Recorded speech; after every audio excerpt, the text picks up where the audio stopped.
കഥ രചനാവതരണം അജിത രാജൻ. കഥയുടെ പേര് നാട്ടിടവഴി.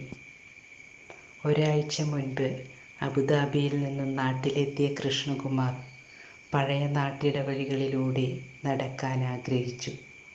നീണ്ട 4 വർഷങ്ങൾക്കു ശേഷമാണ് നാട്ടിലെത്തിയിരിക്കുന്നത്. അത് അബുദാബിയിലായിരിക്കുമ്പോൾ നാട്ടിലെ ഓരോ ഓണവും വിഷുവും പൂരവും കാവിലെ വേലയും മറ്റും നഷ്ടമാകുമ്പോൾ ഒത്തിരി വേദന തോന്നാറുണ്ട്.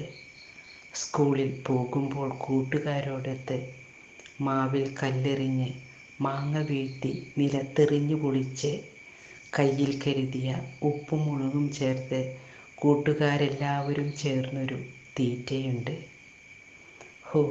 ഓർക്കുമ്പോഴേ നാക്കിൽ വെള്ളമൂറുന്നു.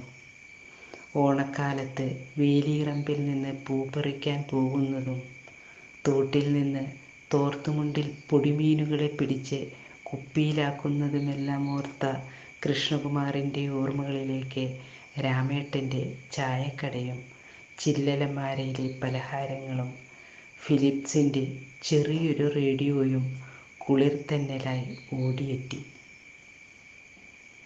പക്ഷേ സ്കൂളിലേക്കുള്ള വഴി കുറേയേറെ പിന്നിട്ടിട്ടും ആഗ്രഹിച്ച കാഴ്ചകളൊന്നും കാണാനായില്ല കൃഷ്ണകുമാറിന്.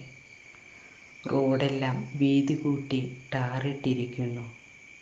വേലികളേയില്ല.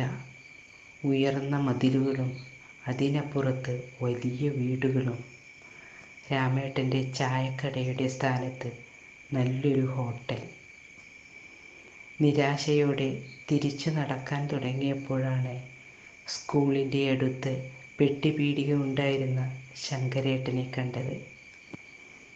നാട്ടിടവഴി കാണാനിറങ്ങിയ തനിക്കുണ്ടായ നിരാശയെക്കുറിച്ച് അയാളോട് പറഞ്ഞു. എന്നാൽ ശങ്കരേട്ടൻ അതിനേക്കാൾ പ്രയാസത്തിലായിരുന്നു. എൻ്റെ മോനെ, കുറച്ച് നാളികേരം വാങ്ങണമെന്ന് കരുതിയ നിങ്ങളുടെ വീട്ടിൽ ചെന്നത്.